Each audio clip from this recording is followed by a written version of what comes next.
Hello, everybody, and welcome back to Robert's Reviews. Today we have an interesting one, one that I normally wouldn't be reviewing, but I was assigned to watch the movie in class, and I decided if I'm already watching the movie, it's going to take me about 10 minutes to shoot the video, 10 minutes to edit the video, might as well do it. So, the movie that was assigned to me for my media writing class was the movie The Paper.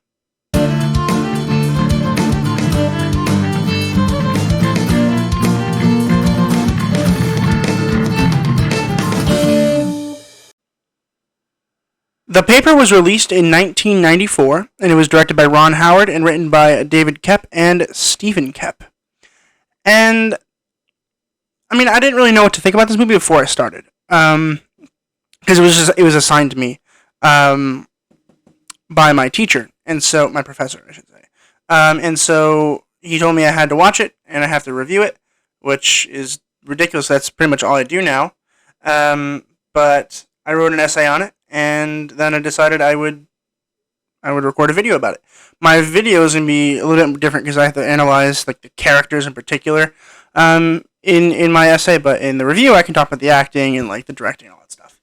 I will have he's having me watch one more movie, which I don't know what the movie is, and I'll find out tomorrow. And that video will come out on Wednesday the 18th, which is the day before. I'm doing a special thing, and I'm going to be doing my top 8 movies that have influenced me. This is difficult because I wanted to do my top 8 movies that, are my favorite for Thanksgiving, of course. So it's going to be the week before Thanksgiving, so it's going to be Thursday to Thursday. But I found it difficult because, A, I can't include MCU movies, so I feel like that's just wrong. They're in a different category. But also, some of my favorite movies I've already reviewed, like The Devil All the Time, instantly was top 5 movies of all time. I love it so much. So I decided I was just going to review movies that I haven't already reviewed that have been a big influence on my life or I really enjoyed. So I'm not going to tell you what they are because that's going to be a part of a secret. So you have to keep in tune from the 19th to the 26th. I'm really excited to review these. I'm really excited. But let's talk about The Paper real quick. So, The Paper is an interesting movie. I'm going to give you a brief overview of what it is and what the whole idea behind the movie is. Basically, it's about characters and what happens to them over the course of a 24-hour period. So, we have somebody who works for a newspaper, and basically his goal is to figure out what's going to be on the front page for tomorrow morning.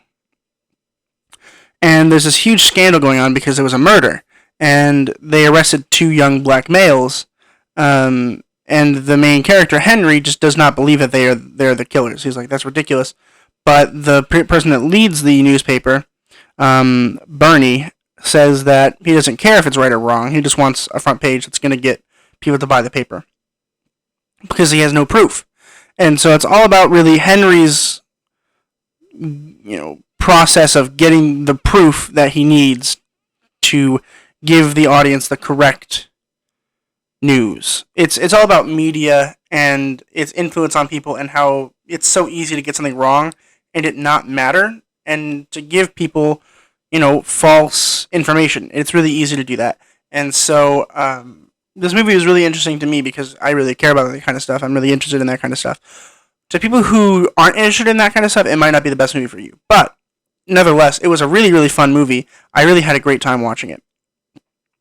Let's talk about the actors who play the characters, and I'll tell you a little bit about each individual character. So, Henry is played by none other than Michael Keaton. I love Michael Keaton. I think he's hilarious, but he's also menacing when he has to be. He's one of those actors that I truly believe can play all kinds of roles. He can be a villain, he can be a smart ass, he can be a funny guy, he can be a sidekick. He really is quite wonderful as an actor, and I enjoy every film that he's in. Like Jack Frost, love that movie. Oh, I should do Jack Frost on the week to Christmas. I'll do that just for you guys. I love that movie. So he plays Henry, and he's an energetic guy who only drinks Coke. He probably drank I think 7 Cokes in the entire film, which is a lot for a 24-hour period. Excuse me. So it's about his goal going from understanding that there was a murder and trying to figure out who did it and how to give that information through his newspaper to the audience. But it's difficult because everyone around him just doesn't believe that it's a problem. So that develops a kind of thing. And then also him and his wife, Martha, are having a child, like in like 2 weeks. And he's always busy with work because he has to be there 10 hours out of the day. And she's worried that she's going to have to raise the baby by herself. And he's never there. So she's thinking about leaving him and having the baby on her own. And, that scares Henry because Henry really does want to be there for his family. But she's got to understand that the newspaper is important. And she works for the newspaper as well. So they both should understand that it's kind of important. But as important as that is, family always comes first.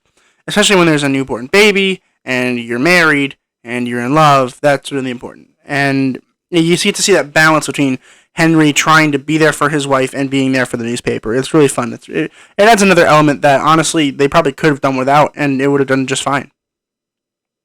Robert Duvall plays Bernie White, and he's like the head of the newspaper chain, and so he really ultimately decides what is going to go in the newspaper, but he just got diagnosed with colon cancer, so he's in a lot of pain, and he has to go through all this therapy. So he tells the other people, listen, just do what you need to do, get the paper released. I don't really care what's on it as long as, you all can come to agreement. And that really initiates the problem because the other people are, they don't agree. Henry disagrees with everyone else. And so it comes down to basically, literally a physical fight at one point as to who gets to choose what goes into the newspaper. Glenn Close plays Alicia Clark. And she's a really interesting character. She's kind of the villain, I guess, but then she turns into a good guy in the way that basically what happens in this part is she is very strong advocator for just release the fact that the black people were the murderers. But Henry's like, no, but they weren't. I'm pretty sure they're not. And then Alicia just publishes the paper while he's out trying to get the correct stuff, and he comes back and finds out that the press is running, and he's pissed. So he goes and he literally fights her and gets the paper to stop. But then eventually she wins, and she turns the paper back on, and then she goes to have a drink. Later on, she realizes that she is wrong, and she stops the press, wastes literally thousands of dollars, and starts over, which shows that she's moral in the end. In the beginning, she's not moral because she only cares about money. But then eventually, she realizes that she was wrong, and she cares about, the morality of the paper, and she's able to come through for them, and it's really nice. It really is a nice character arc.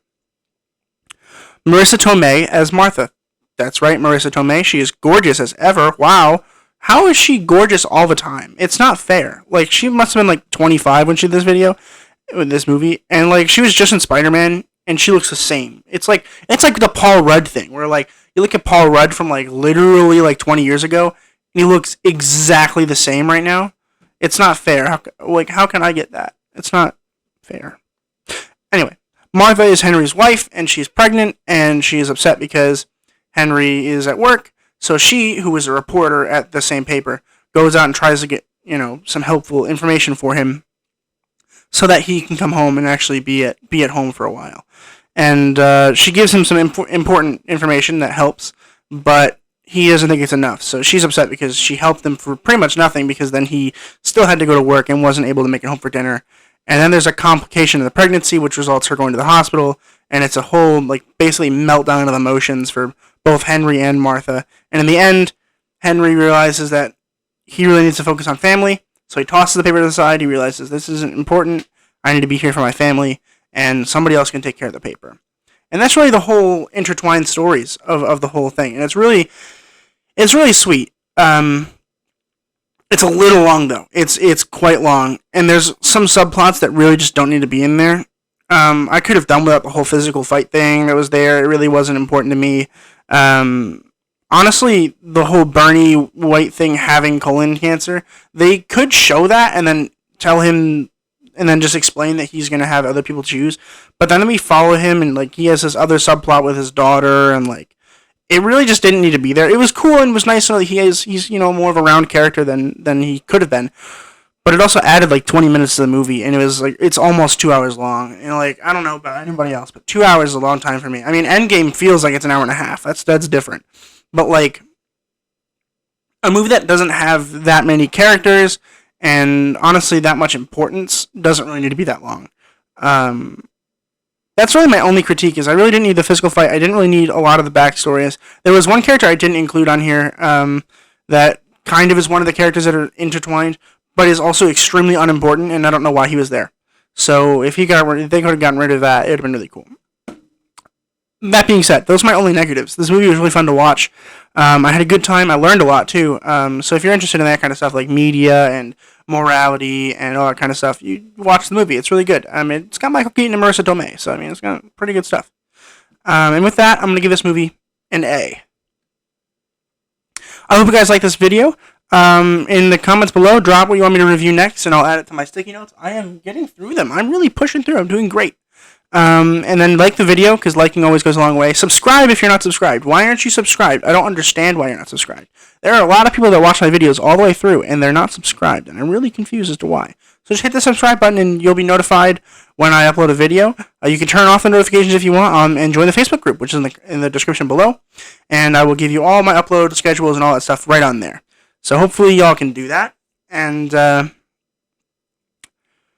with that, just keep watching movies and films, stay educated, and I will see you guys in the next video.